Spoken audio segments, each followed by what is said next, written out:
Aloha. Aloha. Welcome to Helumoa. Helumoa is the name of this particular area here. Once there were over 10,000 coconut trees in this grove here that was called Helumoa. And it was named after Helumoa, which was a kupua, half god, half chicken that was found in this area scratching. And Helumoa means to scratch. So it was the chickens that were scratching within this beautiful coconut grove of almost 10,000 coconut trees here on the island. So welcome to Helumoa, a place that we learned for sharing our dances with you. We'd like to thank the Royal Hawaiian Center for allowing us to be here. They invite a different Halau, a different cultural group every week to share with you their dances. So it's really an opportunity for you to witness and experience what we do outside of Waikiki, what we do at our own Halau, our own Hula schools. We'd like to start with an opening chant, a welcoming chant by Kapi'olani.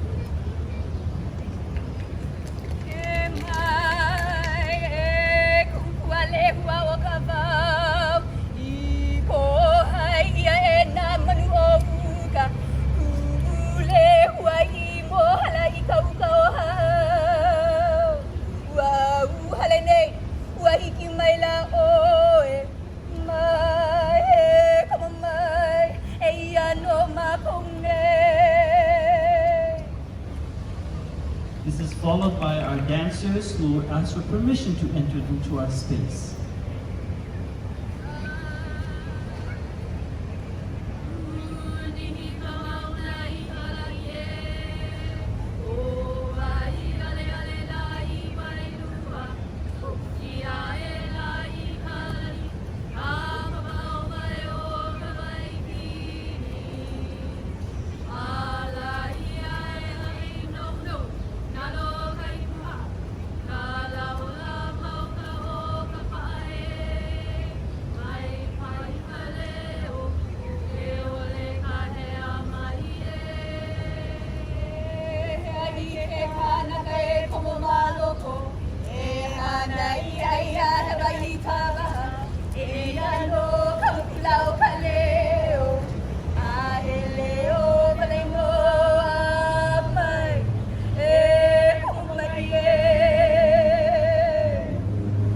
Tonight what we'd like to share with you is what we call Hula kahiko.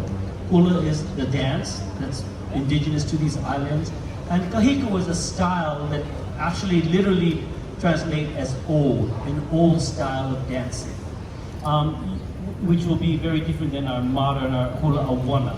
And our older style of dancing, not necessarily are the dances old, meaning they're not 100 years old or 200 years old, they might be quite modern. That's just because the word kahiko meaning it's just a style of dance. So we share with you our traditional kahiko tonight. We are going to share with you some dances that have been passed down from generations to generations. Our first section is what we call our hula pa'u, or our drum dances. These drum dances have been passed down through generations, and they tell about prophecies, about genealogies, about where the people came from and how the people of these islands react to different things. The first dance, Kapi'olani, describes the gods Kane and Kanaloa, they're good buddies, two of the major gods, as they roam the islands here and they're looking for water. Kane and Kanaloa look for water to create springs here, as well as water to supplement their awa drinking. Greetings to all of you from up above all the way down below.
second hula pahu talks about Hi'iaka, the young goddess, as she travels through the island of Oahu, here on the windward coast. When she arrives in Makupu Point, she has a decision to travel through the east side of the island or through the west side over to the north. She decides to go up north, and when she does this, she's approached by a storm in Ino. And she sees the rains coming from far away, and the rains look like the hulls of the canoes as it's coming down in sheets of rain, and it's coming towards her. Ino Kola.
On the evening before the arrival of Captain James Cook, who was lost in the Pacific and came upon these islands in 1778, it was here on these islands his prophecy came about. Ule Pahu described a group of people coming in a cloud formation, and this was the big billowy sails of foreign ships. And they would come and they would change things, and things would be turned over hulihia. It would be turned upside down, and our keys would fall. And so the prophecy was to hold on, to push your canoe forward, to move forward, to make sure that the people of Hawaii would hold on. Ahemea, ahemea, oe, or you would be lost without anything left. Ule pahu utama.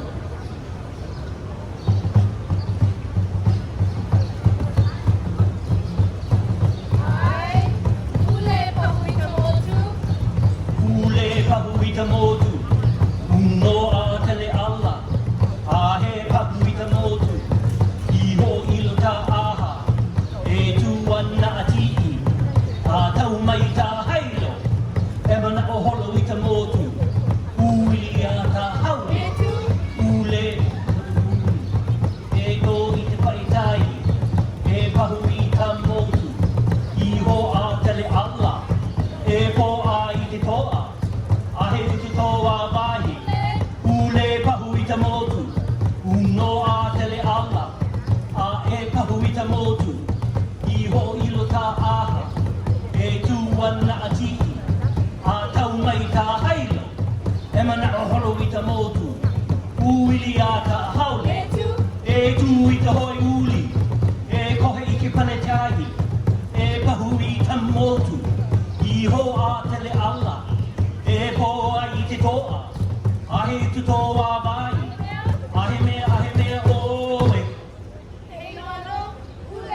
ahe no ule.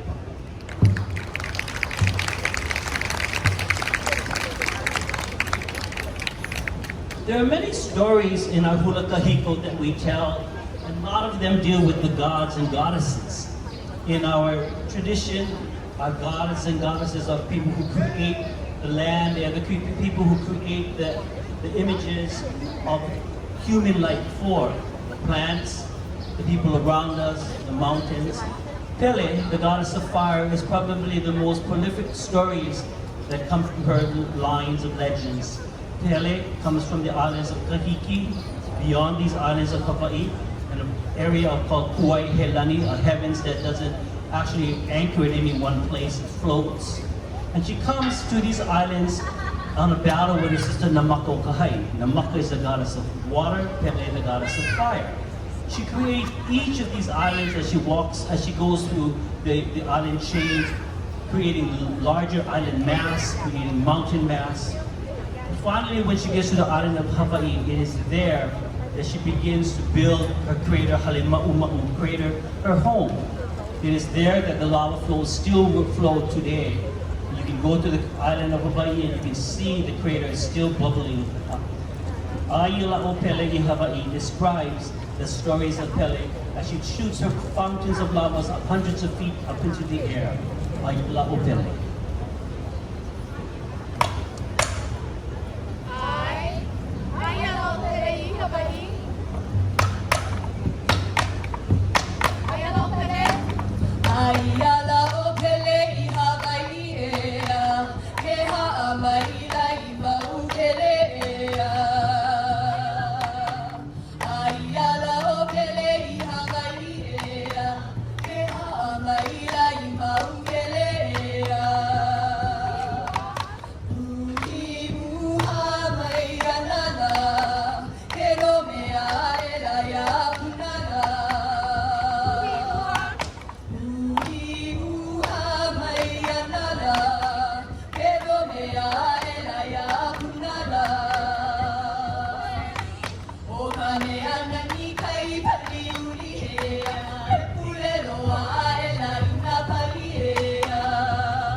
So once Pele has started her home and she's finally happy being on the island of Hawaii, she builds a very large crater. Her sisters and her family have a home.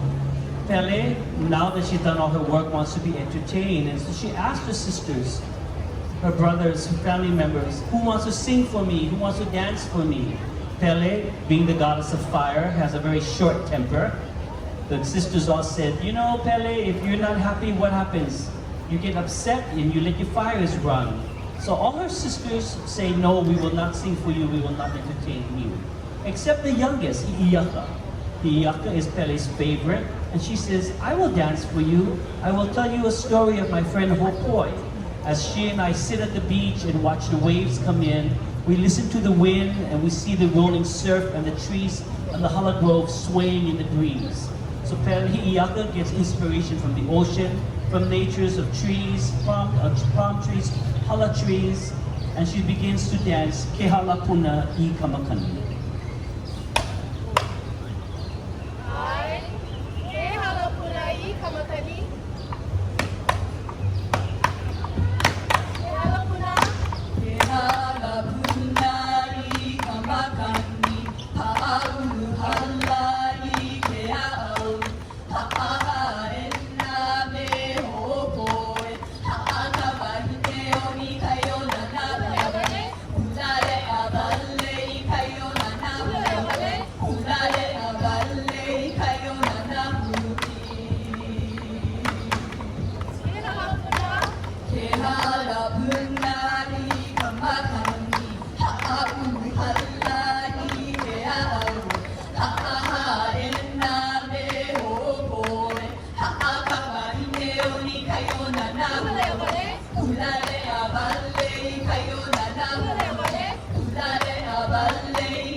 It is this goddess, Iake Kapoleo Pele, that does a lot of her sister's bidding.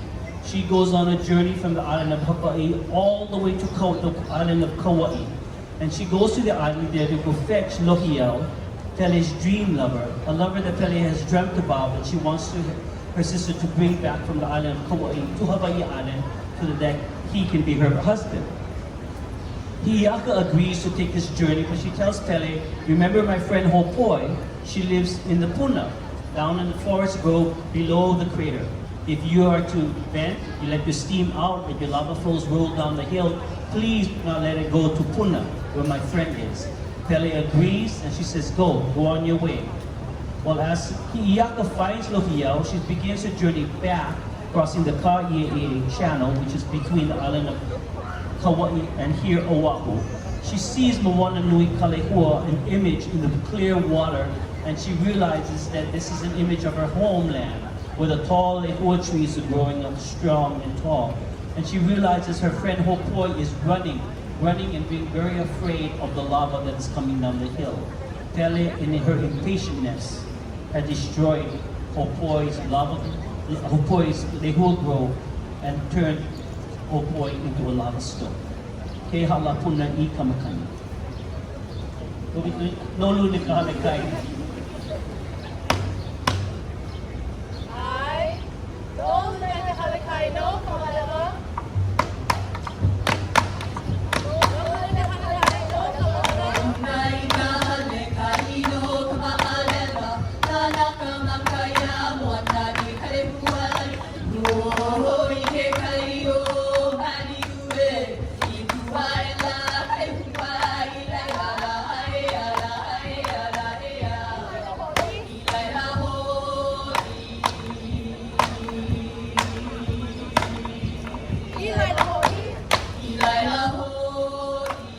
Perhaps for you to better understand this dance, will tell the story that high above at Halekai, one looks down and sees Moana Nui Kalehua. There the goddess sits in the water, showing the images of tall lehua trees in the island of Hawaii. And it is there that the young girl Iyaka will journey to.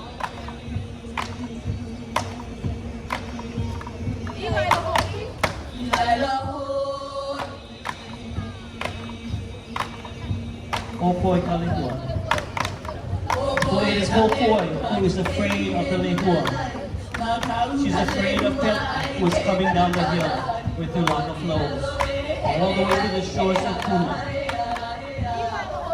No matter where Hopoi goes, she is caught by the hot lava flows of Pele.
So when Iyaka arrives there in Puna, she listens and she could hear all the talking and all the gossiping that went on.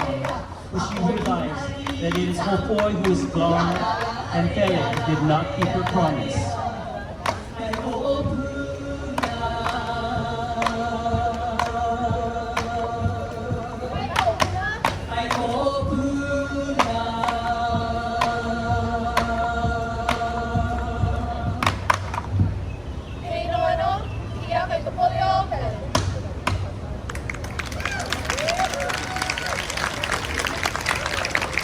Let the Olapas take a break.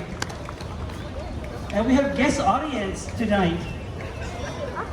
We have two men in our audience. They're supposed to be on show tonight, but they took a break. But we're going to put them on the show anyway, so our two girls can have a break. Come on, guys.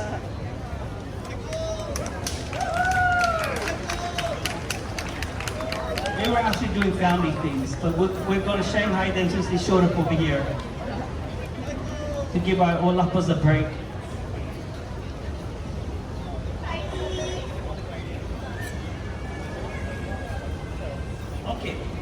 So we're going to do a chant called Hole Waimea Ihia Kamakani, a chant that is in honor of Kamehameha the Great. It is these lands here that belong to the Kamehameha family, the Kamehameha dynasty. It is these lands that help educate to the trust of the Kamehameha Trust students, young Hawaiian students. This particular dance talks about his band of warriors on the island of Hawaii when he trained them up in the mountains of Kohala. And there these people longed to be with their families. Makaukau. I. Ole Waimea Ihia Kamakani. Ole Waimea. Ole Waimea Ihia Kamakani.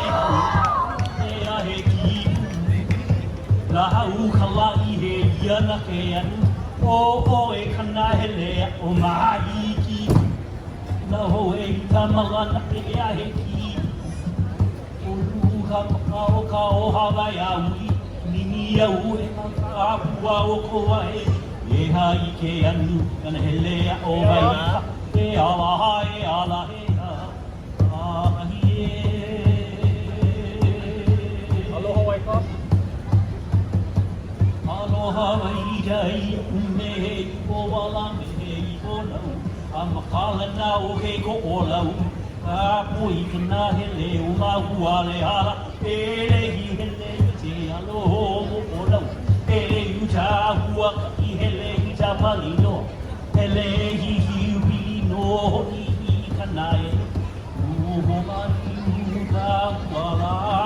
aloha kahiki pa mai o iane. Mahe alaha I nala walei hole. E alaha e alahe na akie.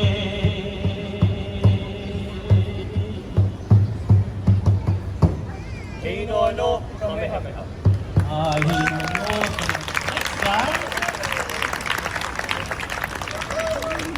The girls are happy. They got a break. Okay, you can come back now.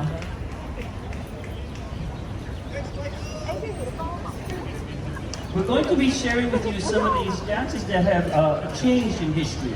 This is the section we call the mele ku'i or the hula ku'i. Ku'i means to piece things together, and it's idea of like a quilt. If you're sewing a quilt, something you patchwork something together. During this ku'i period, the missionaries arrived in 1820, and they teach the Hawaiians to music, to sing. This is also the time that the Kamehameha dynasty starts to change. The couple goes away. The religious couple that would not allow men and women to eat together, that changes. The ki'is or the tikis and the heiaus and the temples all start to change. As the prophecy said, things would change and move forward. So when missionaries came, the missionaries taught the Hawaiians to read. They gave Hawaiian an alphabet system. So Hawaiians became the most literate nation west of the Mississippis in the 1800s. Their hula started to change also because they started to change the subject. No longer were they writing songs about their gods and goddesses. They were telling stories about the royalties, their kings and queens, but they were also talking about things that were around it. Kapi'olani is the name of a ship. And so one Hawaiian on the island of Hawaii took to taking the name of the ship, Kapi'olani, which is also the name of a bird. And it described how the ship went from port to port. And on each port, it described the atmosphere, the weather condition. The coconut trees that were swaying, the wind that was whipped up, that was blowing, as the captain went to each particular dock. In true Hawaiian style, there is what we call kauna, levels of meanings behind it. And this kauna described not only the ship moving into each port with the different conditions, but it was also about the captain as he met different friends and lovers at each particular port until the wife found out and sunk the ship at the end. Makaukau?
1873, Hawaii had its first election.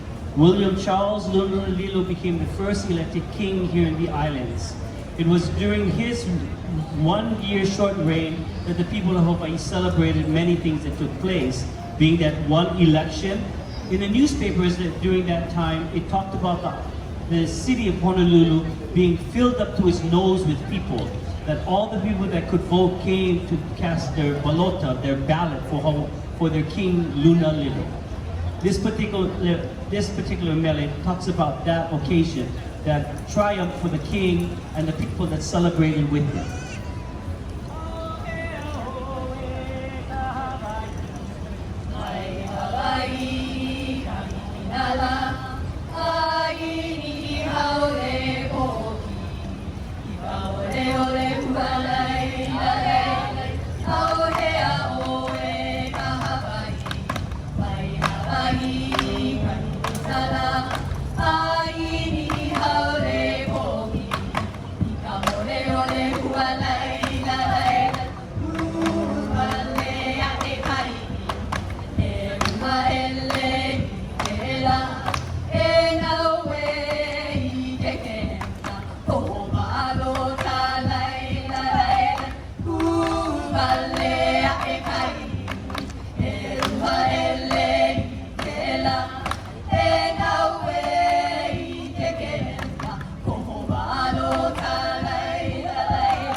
During the 1800s, when the missionaries were here, they were actually working on the islands as a political party. They had quite a lot of say in some of the rules and regulations that went on and influenced some of the government. One influence they had was to push to change the law that would not allow dancing in the streets, would not allow dancing in public in the areas of Honolulu or in the harbors of Lahaina, Maui. This was also supported by plantation owners who did not want these people around because they wanted their workers in the plantation, not watching hula. And so a ban took place where you were caught dancing in public without a permit. It was a $200 fine, a couple of months in jail. In the 1800s, that was a lot. For Hawaiians, they were pretty smart, pretty resilient. Never mind, we won't stand up and dance. We will sit down and sing. Since the missionaries taught us how to sing, they should be very happy with this. We're so smart. We're going to share with you a song called Noke Ano Ahi Ahi, a chant that takes us on an imaginary journey. William Charles Lululilo never left these islands, but he and his drinking buddies decided to sit at the pier one day and come up with an idea of what it would be like to take their little canoe and paddle in the big land, the big island of America. Makaukau?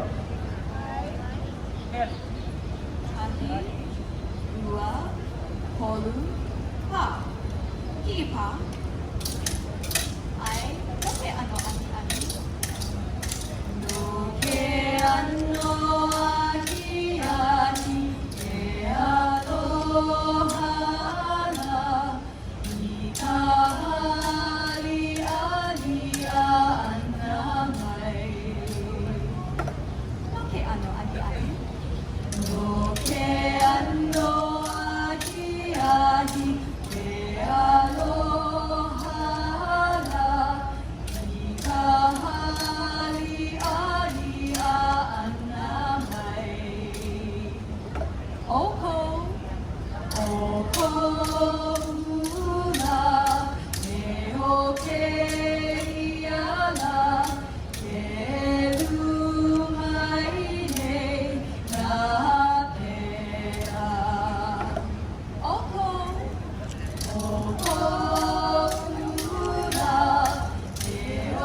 wana liko liko. Hulia e.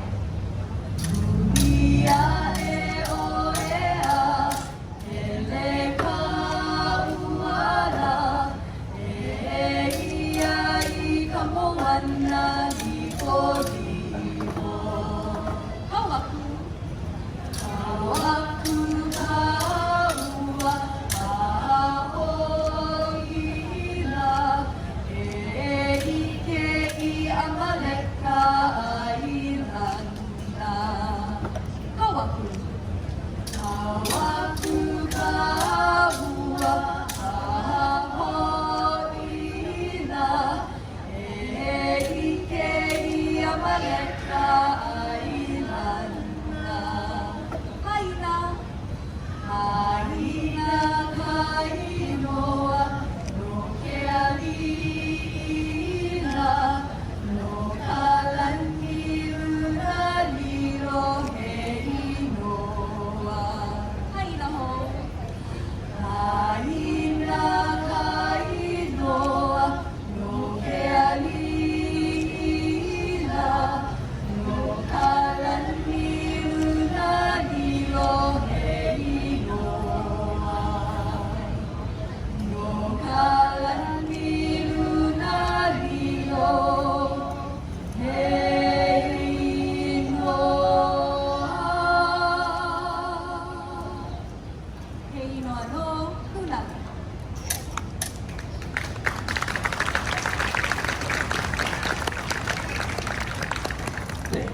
Lunalilo did not reign for more than 1 year. Unfortunately, he passed away, and another election took place. This time, Prince David Kalakaua and the Dowager Queen, Queen Emma, ran for the office to be the ruler of these islands. David, in Hawaiian, his name is Kavika, won the election. He was the son of Caesar Kapi'olani and Miriam Kapi'olani. This particular chant, Kavika, describes one of his election songs. It says, "Here is David, the chosen flower. Like lightning in the east, his personality reigns all over Hawaii. He is a world traveler, seen in England, heard about in France. He is our chosen blossom, the son of Kapi'olani."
David Kalakaua was also the first monarch to travel around the world. He was the first one navigating, circumnavigate the globe, while most leaders of their countries were staying home to protect their borders. Kalakaua decided that he would travel around the world to create fellowships, to create treaties with many of the Pacific Islanders and the other nations in Asia.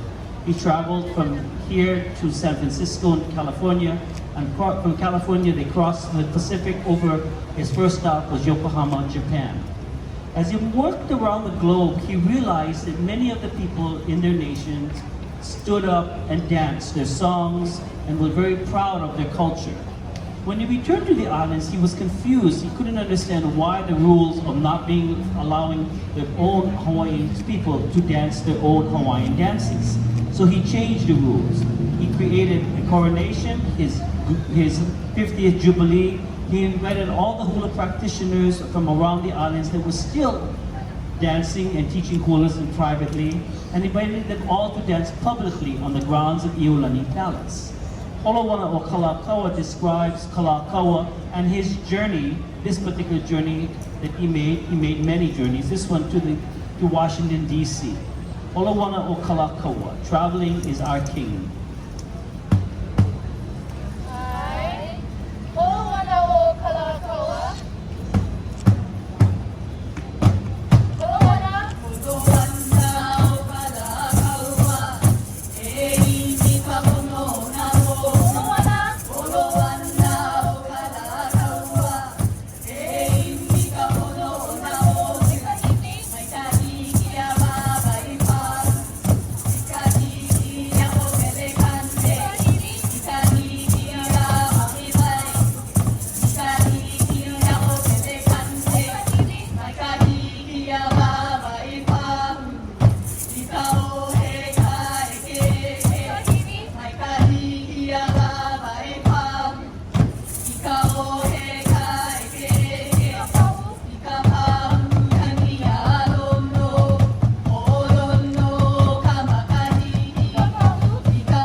Kalakaua's queen was Kapi'olani. Queen Kapi'olani was a descendant from the people of Kauai. And so when she became queen, she decided she would do an island tour to visit all the different islands and to go visit her families out on the islands of Hawaii and of Niihau.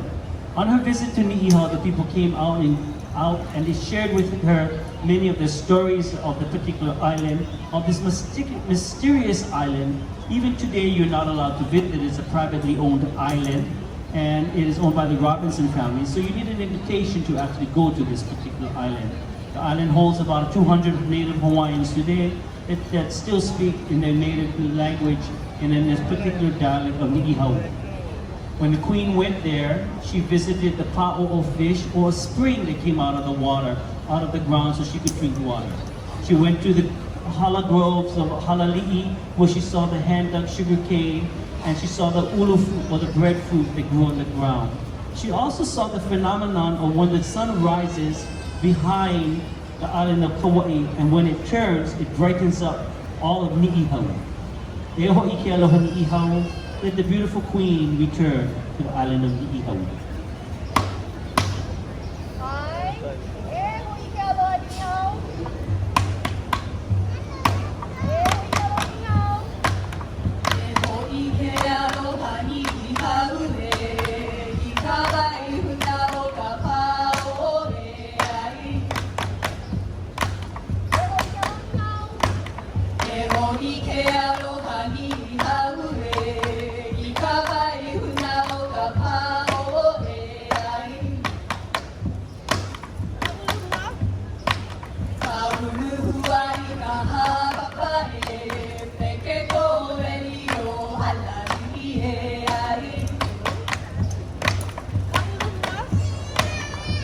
Hallelujah.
Noeau Kapi'olani.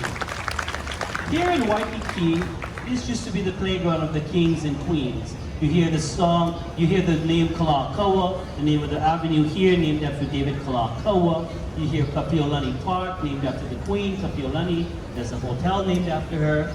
And there's also a hotel named Princess Kapi'olani. Princess Kapi'olani was the niece of Kalakaua. She was the only one born to the Kalakaua dynasty from his sister Like. The father was an Irishman from Scotland, not Irish, Scottish, from Archibald Scott's Cleghorn. And so she was to be the queen. They took her, they trained her, they moved her to London, England, and they groomed her to become queen at the age of 10. She studied at Radeon Hall in London, England, and hopefully she would return to the islands. Unfortunately, in 1893, overthrow of the islands took place by a bunch of businessmen that were afraid that they were going to lose their land here. And America took over these islands. But this song, Queen for the young princess Kapi'olani, describes a much happier days for her as she traveled in the areas of Mauna Lahilahi in the valley of Makaha as a young child. Ai I Mauna Lahilahi I Kobe.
We're going to pick on our boys again.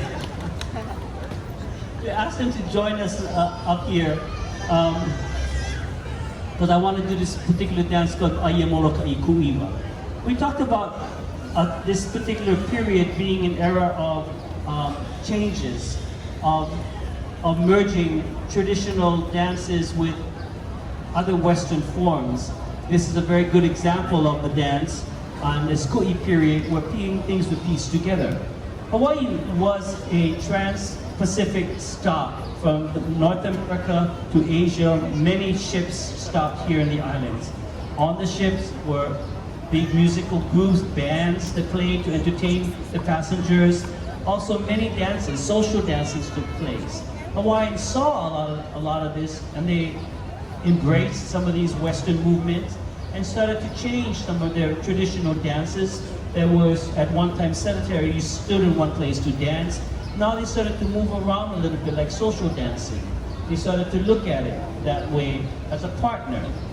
This particular mele, Ayamoloka Ikuiwa, takes takes from an old legend about two lovers that were to meet. They lived on the island of Molokai, one on the upside and one down on the peninsula of Kalaupapa. They would send signals back and forth about when to rendezvous and when to meet. And it says that, you know, I'm caught just like you, I'm speared like a spearfish because of my love for you. Aia Molokai ku'uiwa. Ai Molokai ku'iwa. Aia Molokai ku'iwa. Ike kuda male o ka lao papaya. Molokai. So there at Molokai is my sweetheart. I have something to say to you. I hope you will think about it. And so here's my approach. Just for you,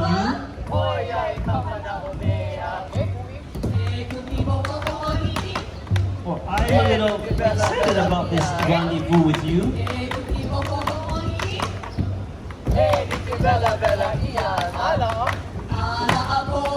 And when I see you, I'm stabbed like a spearfish, full of love.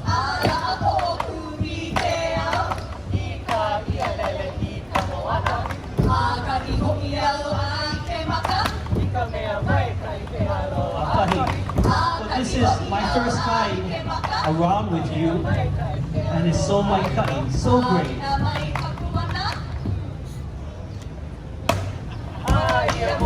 And so the story of Aia Molokai, the story is told on my rendezvous with you.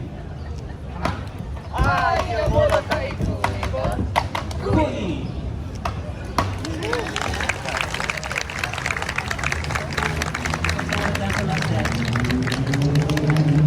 We're going to end our song, our performance tonight with a chant called Pakamakani Noeau Kalawakanu.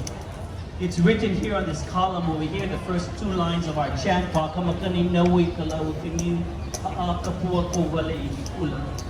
And it describes actually Helumoa, this grove of Helumoa that was for the chicken god Helumoa.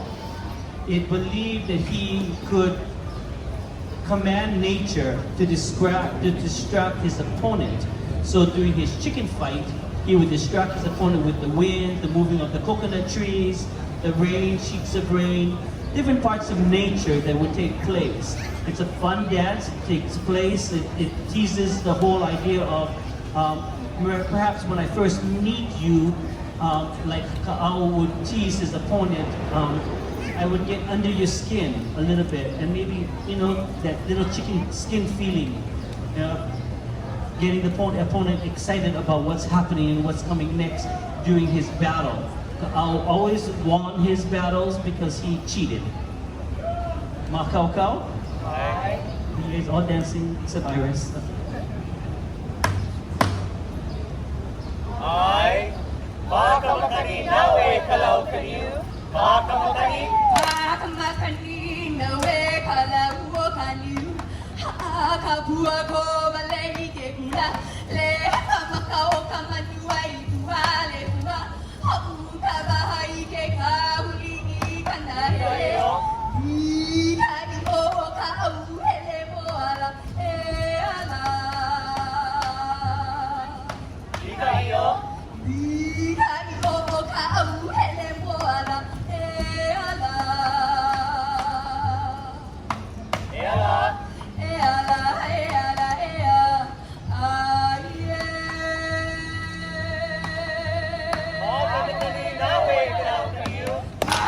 So it says, blowing is the wind through the coconut trees, and dancing on the ground of the kowale, the morning glory. The chickens move forward, speaking into the forest, crowing, causing the skin to move, the body to move and jiggle. Quiver.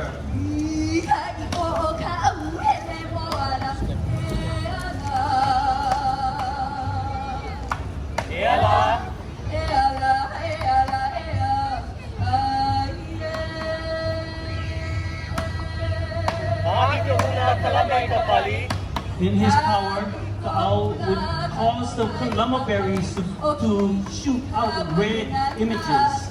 And the color would cause the rain to fall.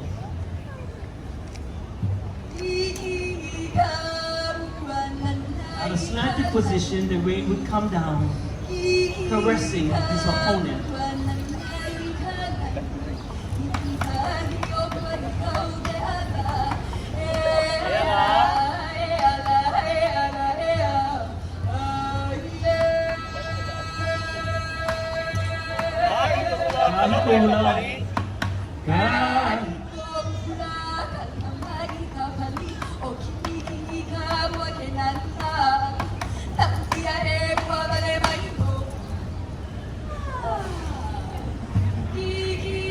He won his battle.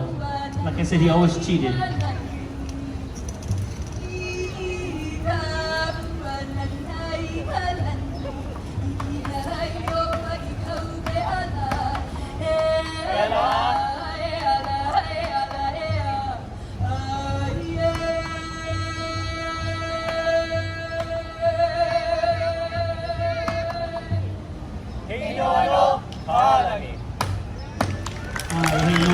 No problem. People, we'd like to thank you for joining us here at the Royal Hawaiian Center.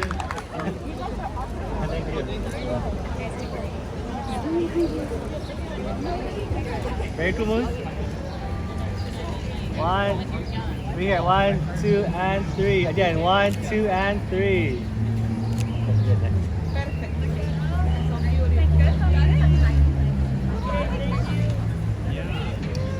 She's our youngest.